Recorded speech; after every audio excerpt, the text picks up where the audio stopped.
Welcome to day 3 of the Power BI course with Earth Analytics. Today we're going to cover Module 3 and Module 4. Last time we ended with our products table. We created our products table. So we now have 3 tables: the superstore or our fact table, the customer table, and the product table. And later on, we are going to create the date table. So if I come to close and apply, and we go to, okay, so if we come to model view, we are going to see 3 tables: the customer table, the superstore table, and a products table. And as of now, they are not yet connected. We're going to connect them using the primary keys. For example, if you look at the customer table and the superstore table, you're going to see that we have city and we have city. We have many of them. We have customer ID, I have customer ID here, which is the best column or the best keys that we are going to use. And then on the products table, we have the products ID, and of course, we also have the products ID on the superstore table. So we're going to connect using these 2 keys or the 2 columns. All right, so for now, let us go back to Power Query.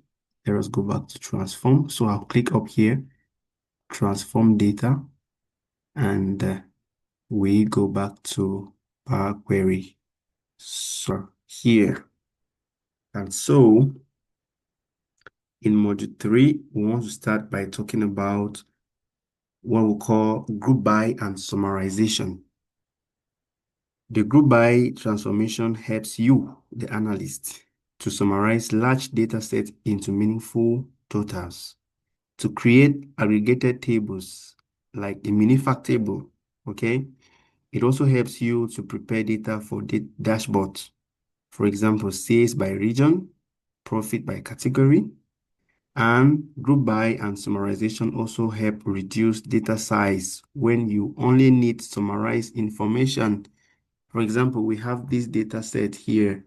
It's so large. So what if we want just to get the profit or to work just on profit by region data? We have to load all of this?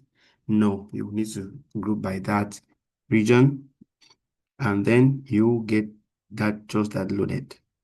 Okay. So in the real world, analysts use group by to answer questions like, what is the total sales per region? What is the total profit per category? How many customers per segment? So that is what analysts will use group by to do. So group by is the Power Query equivalent for SQL group by. For those who use SQL, you know of the group by function, right? So let us just demonstrate one example here. Okay, even though we're going to remove that step under apply step later on. But let's just say that we want to load just total sales and profit per state. Okay, I think we are aware that we have a column for sales. We have the state, as you can see. We have the column for state. And then we have a column for sales, as you can see here. And we have a column for profit, all right? As you can see here. So let us say that we want to create a summary for total sales and profit per state, step by step. So the first thing we're going to do is that we're going to right click on this superstore table on the queries pane, and we are going to take reference. Okay, we take reference so that we have a second superstore table, and then we are going to rename it. Since we want to get sales by state, let's say we wanted to load just data for sales by state. Okay, so I'll rename it to sales by state. All right, so imagine that that's just what we wanted to load into our report view in order to build the report. So I'll rename it as sales by state. And then the next thing we're going to do is we are going to keep it selected. As you can see, it is selected like this. And then we are going to go to home and take group by. So if I click on home, as you can see, and then we are going to click on group by, as you can see on the right. So click on group by, and then we have this dialog box that opens where we have the very first thing there is the primary column. All right, so the primary column is the state. Okay, because we want to group the states by state. So so the state will be our primary column that we're going to choose there. And then the new column we want to create, let us call it total sales, not just count. So we'll remove this and call it total sales because we want to group the sales by state. So the first thing is I will click the primary column, which is the state, and the new column will rename it as total sales. And then the operation, what do we want to do? We want to get the sum. So we're going to get the sum of the sales by state. All right. And then the column here is the sales column, right? So it's just like you're doing some mathematics. So let me take the dialog box a bit up so that when I click on this, we can go right down to look at sales. All right. So what are we saying here? That you take the sales column, you sum everything and give me the answer per state.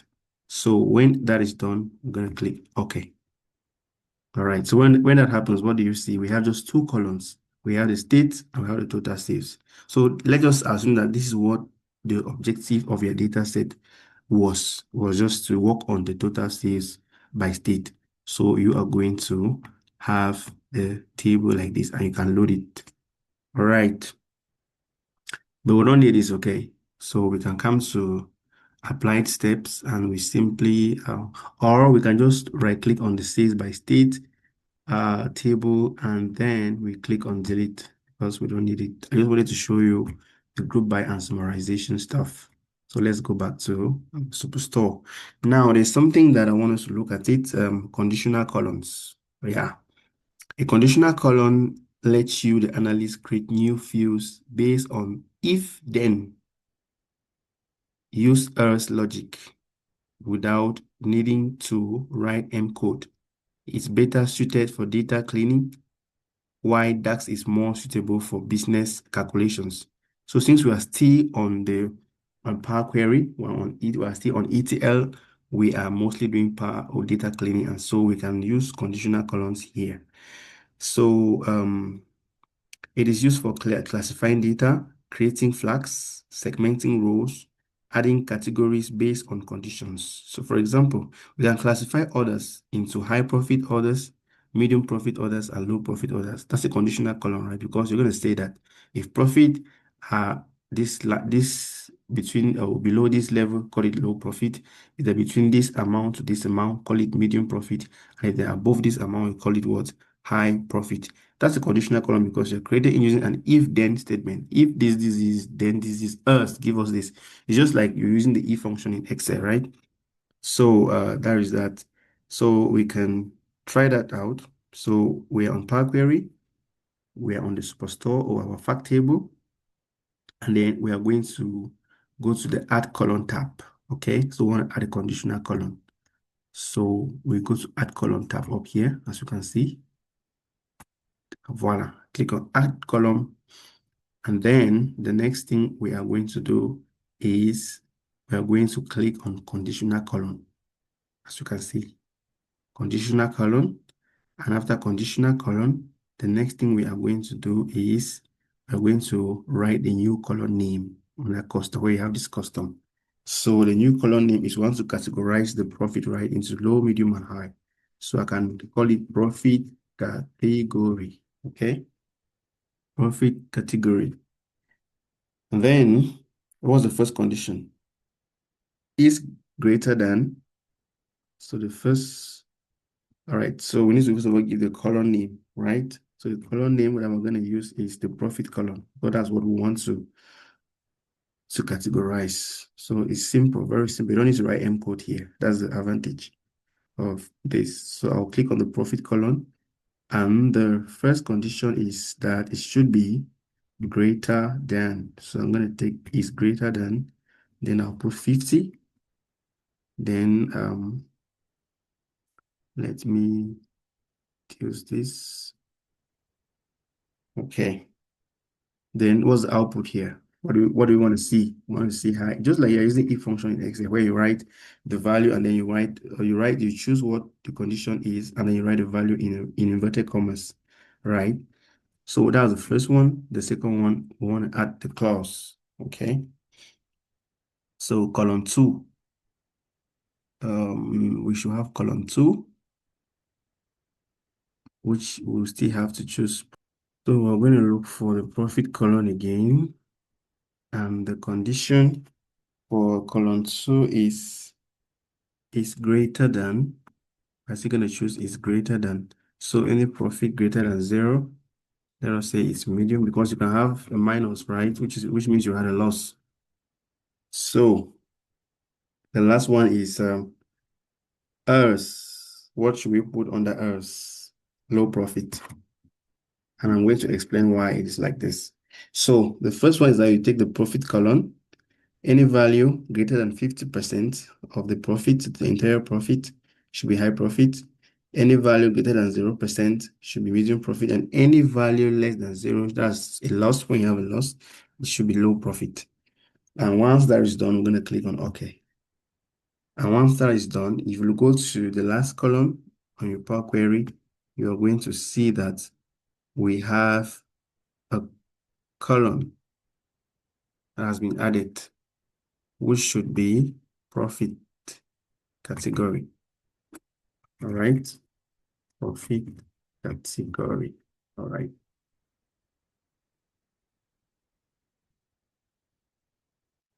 Okay. There we go. All right, so that's the conditional columns. You can create as many as you want, depending on the objectives of your research. So at the beginning of every article or every report you want to write, you want to do, you must know the objectives. If you want to categorize something into low, medium, high, yes and no, and stuff like that, you have to create a conditional column. It's going to help a lot. All right, before going on to custom columns, let us briefly talk about on pivot and pivot transformations. You may have seen this in some exam questions. So we will not be able to demonstrate that here because we don't have data for that. But just to let us know that pivot is turning rows into columns, and on pivot is turning columns into rows. So it is essential for reshaping data so that Power BI can analyze it correctly. It helps create a tidy data set for charts, slices, and measures. An example in real life is that you can have monthly sales, like your data comes in as January as a column, February as a column, and then you will have to unpivot it. Okay, you can unpivot to have one column for month and one column for sales, rather than having January with its own sales, maybe pay clients, February with its own sales per client, March with its own sales per client. You can simply right click and take pivot, and you're going to have just one column for the months and one column for rather, because in that case, you are going to be converting your columns into rows. Yeah.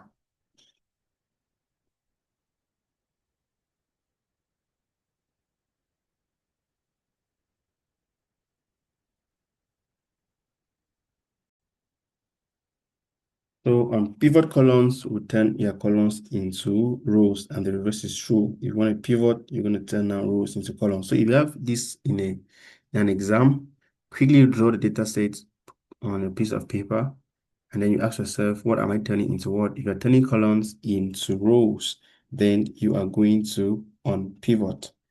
Okay. And if you're turning rows into columns, you're going to pivot. All right, let us look at custom columns using M language, just like introduction. So why do we use custom columns? Custom columns will create new columns based on a formula or logic, not a condition, in this case, like conditional columns, right? It is more flexible than conditional columns because conditional columns, you have to write conditions, you have to write what, it's kind of static because you have to follow what the Power BI is telling you to do. Like you must put the name of the column, you must tell us the condition, and you must give us the value of what will be put there. But for custom columns, you choose what you want. So they allow you to calculate matrix or transform data. It allows you to calculate matrix or transform data in ways that the user interface doesn't directly provide, unlike conditional columns. So it is useful for derived values. For example, a discounted price, shipping duration, profit ratio, profit margin. So you can use custom columns to generate all of that. All right, let's take one example. Let's say we want to create a discounted price column. So we'll go to add column and we'll take custom column. Add column instead of conditional column in this case, or like in the case before, I'm going to take custom column as you can see here. Click on custom column. All right, so what's the name of our custom column? It's discounted price because some customers receive discount. So right, discounted price, right? And then what's the formula? Let's write the formula now. We don't have to, there's no condition. So what's the formula for discounted price? It is sales minus the product of sales and discount, right? That's a discounted price. So what you're going to pay is you're going to pay, like, I'll calculate the discount, then I'll subtract it from the initial price that you were supposed to pay, right? So let's start with that. So if we take sales times discount, so we can choose, I think we need to choose it from here where we have sales, right? You multiply by discount, right? So that is the discount. But now we have to put this in braces. That's just the discount. Then we come back and take our sales actually. So what are you going to pay? It's going to be your sales minus this discount. So if you have your sales minus this discount, then you are going to have what we call the discounted price, right? So that is a custom column. And you click on OK. And what happens? You have a column that has been added at the end of your store table called discounted price, and you see how much the person was supposed to pay. So this first person, let us look at sales. We can see the two. Do we have sales? $261.96, and the person pays, okay, this person had no discount. 731, 14, 957. All right, so the person who had $957.5, like this he won. All right, let me click the row so you can see. Now has a discount and the price has dropped to 526.6, like it's $526.60. So you see how that works. For custom columns, so you can create more of them in your data preparation stage, depending on your objectives. Right. So as an assignment, you are going to calculate the days between order date and ship date. Very important, right? The days between order date and ship date.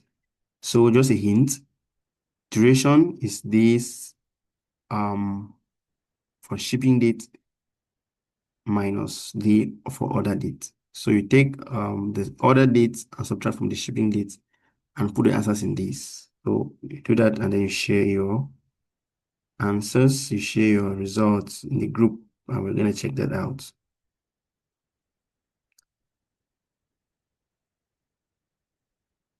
So custom columns are calculated row by row. So each row will have its own value for custom columns, right? As you can see here, each row has its own value. That's very important to note. So they're applied before the data hits the model. So we cannot, these are not DAX, okay? This is not a DAX. We are still to get to DAX. You use DAX when you're already in the model view. When the report view, when you want to be a report and do some other things you can create. You use DAX to create measures and calculated columns. Here we're talking about custom columns, so take note. All right, so before we end module 3, let us look at parameterizing queries. You've heard about parameters. Parameters, what are actually parameters? This is very, very important. It's a very important concept. All right, so why do we even use parameters? Parameters allow you, the analyst, to create dynamic inputs for queries instead of hard coding values. Did you hear that? They allow you to create dynamic, the word dynamic is very important, input, instead of hard coding values. So each time you want to call that guy, you just call the name of the guy and the guy pops up rather than going in to write new code. Okay? So it makes your report flexible. So it can filter data for a specific year, specific region, or product without editing the query. Just call the parameter, right? Just like storing a phone number in your phone address book so that each time you want to get to the person, you just call and you just get to the name and call. Rather than each time you want to call the person, you have to type the phone number. You understand? All right. So it's very important. Parameters are very important. And you do parameters for now in the query, in Power Query, right? Transformation stage. All right. So they support reusable queries. So an example is load only one region from a huge data set for testing. So we want to test, for example, this is our store data set. Assuming I wanted to test just for states that are in Western United States, and you want you to load just that.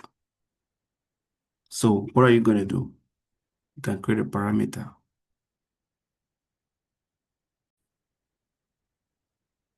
Take note that this is different from summarize or group by, because with group by, you are actually creating a new table, right?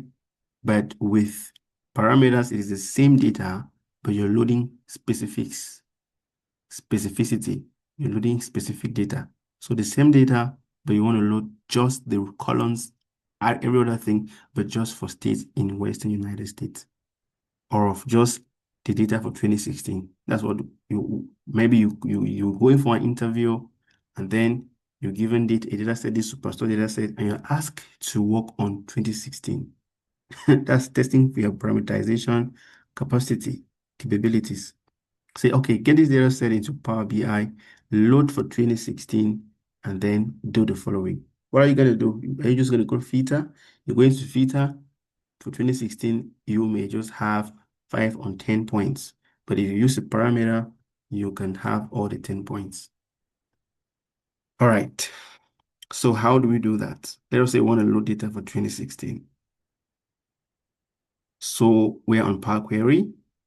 We'll go to the Home tab and we take Manage Parameters. So we'll click on Home,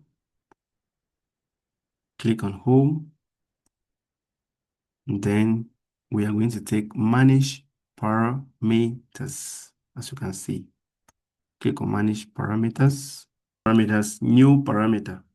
So we go to the Home tab, we take Manage Parameter, New Parameter, okay? All right, so that's where we go rather, not manage parameters again. Manage it when you've already created it. You can then go and manage it later on. For now, we're creating a parameter. All right. So for the name of our parameter, how should we call it? Let us say selected year. Yes. Let us call it selected year. And for the description, what does it do? It is going to filter orders by year. Okay. Features orders by year. For our type, we'll leave it any. Suggested values, we are going to put our suggested values there. So suggested values, let's take list of values. And for the list of values, I think we, in our data set, we have from 2016 to 2018. So the suggested values are going to have all the years in our data set, 2016, 2017, and 2018. Those are our suggested values. So we can click on list of values, just like you're doing data validation in Excel, if you remember very well. All right, then our default value is going to be 2016 for now, but that's what we want to always call up, right? And then we're going to click on OK. All right, so we need to take a current value. Sorry about that. Our current value is 2016. Click on OK. All right, so what happens is that we've created a parameter, as you can see, and the current value is 2016. If you switch to 2017, that will change the value, right? So if I do 2017, you see that it changes here. But let's leave it at 2016 for now. And then the parameter now acts as a variable that you can change anytime, like we just did here, all right? And you can call it anytime as well. So let's come back to the Superstore data. And then we scroll right down to where we have the year also. Did we have a column for year? I think we did it in module 2. We created, yeah, that's it. So we come here where we have year, all right? And then year column, and then let's just try to filter out for 2016. We're still working on our parameters once we effect it now. So I filter for 2016, and then I come here on the formula bar where it says equal to, year equal to, instead of writing 2016, we're leaving it there. I will call the parameter selected year. All right, good. So that is that, and I click enter. So if I come to the selected year here, and I choose, say, 2017, we come back to Superstore, we'll see that only 2017 data has been loaded in the year. So if we go to the year column, so what does it change if I just come here and I choose my filter? And now if you even come here, you won't even see the other years. Why? Because only the data for 2017 is loaded into memory. That's where the difference comes in. If you use filter, all the other years are there, and you can use a filter to select for a particular year, which means the entire data set is loaded. All right, if you close and apply, the entire data set is still loaded into Power BI, but then it is filtered for a particular year. Okay, but if you use a parameter, for example, I'm on 2017, if I close and apply now, only the data set that concerns 2017 is loaded into memory. And that is very, very important. And that's where parameters, in this case, they win over filters. Take note, we're talking about parameterizing here and not what if parameter. We'll talk about what if parameter later. Here, we're simply talking about managing or, yeah, creating and managing parameters.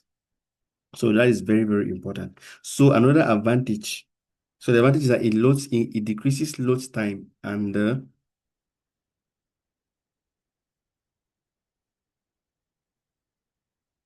so it takes less memory. It is loading a small data set, and so the refresh becomes faster as well. So it's to make your work dynamic, as we said in the beginning. So this is what we call query folding. If you've taken a Microsoft exam, you must have seen this word query folding. So it's very important. It may not be very necessary for our Superstore because it's not a very big data set. But if you're working with a data set that has up to 100 columns, I want to load just for a particular section, what you just need, maybe for marketing, for the marketing department, for the products, logistics department, you want to load just a particular section. That's where parameters could be very, very important now. Because at this stage, we have not yet loaded this data into Power BI, right? We're seeing the transformation stage. So you can tell Power BI that during transformation, load just this particular data set. So if you take close and apply now, only 2017 will be loaded. All right. And we can select it and we choose. Okay. So that was good. And we don't need that for now because in our Superstore, we want to have all the years. So we'll go to come to apply steps and see how to get that removed. Oh, no.